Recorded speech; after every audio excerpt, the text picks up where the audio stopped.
Sveiki sugrįžę po savo stogu. Dabar tradicinė laidos rubrika Žiūrovų laiškai. Tikrai taip. Va, ištikimas mūsų žiūrovas Algirdas iš Antakalnio rajono Turniškių pašto rašo. Žiema persirito į antrąją pusę. Pupsi pilvūzas. Trūksta vitaminų ir suprantamai suprastėjo mano sveikata. Bėdavojasi mūsų raudonžandis. Skauda galva, atsinaujina hemorojus, atvirauja vyriškis. Todėl dažnai tenka bendrauti su gydytojas ir kitų medicinos personalu. Plūsta žodžiais mūsų pupsikas. Esu girdėjęs, kad gydytojai reikia duoti kyšį. Norėčiau sužinoti, kaip tai daroma. Kelia antakį mūsų Algirdas. Atėjo pats metas susipažinti su mūsų daktaru Šiknavicko.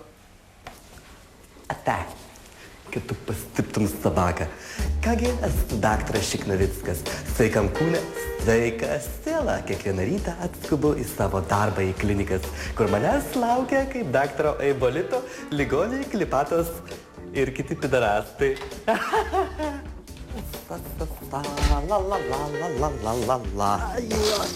Na, labas rytas, ligonis.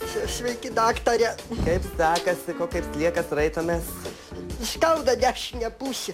Apendicitas. Parodykit dešinę pusės. Ai! Atsiprašau. Nepabučiuokit ranką.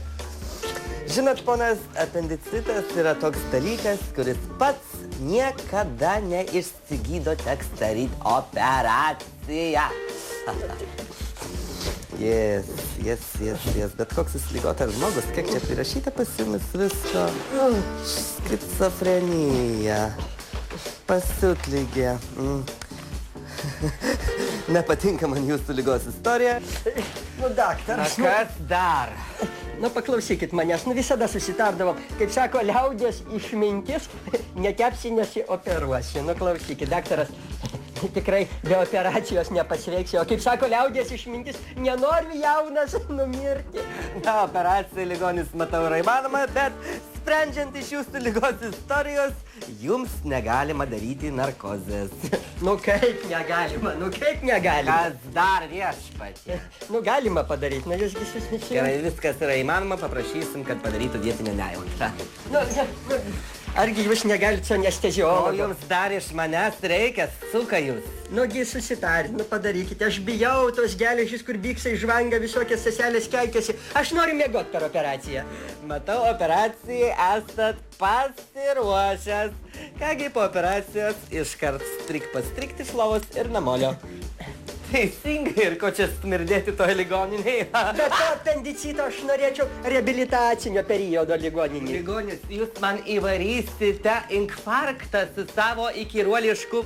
Nu, jūs paimkite, jums taip įprasta imti. Nu. Na, kągi, jūs sakote, tik tais kolidoriui ant apčiano arba šešiavietėj palatoj su kitais psichais. Apendiksų kupinas visas korpusas ligoninis. Bet daktariukas, o gal atsirastų ir palata su televizoriumi ir gražia seselė?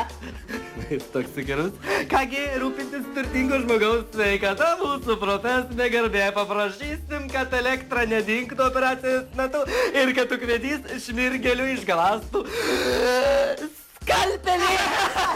Nežinau, kaip jums atsidėkoti. Na ką jau jūs nežinot, toks didelis ir nežinot viską, jūs puikiausiai žinote. Mielas Algirdai ir kiti žiūrovai, kaip matome viskas savo vietose, ligonis ligoninėje, jo apendiksą atliekų konteineryje bomžai džiaumoja, na, o pinigai ten, kur ir priklauso, pas daktarą kišenėje. Ir geras patarimas, niekada neneškite kiaušinių, saldainių ir nedaus daktarams. Nuo to jiems profesinė alergija. Į bonkų neneškit, nes jų turi ir ne Gorbačiovo laikai. Duokit geriausia eurus. Na, jeigu neturit, aišku, blogiausia atveju tiks ir lietukai. Jis toks nenuorama.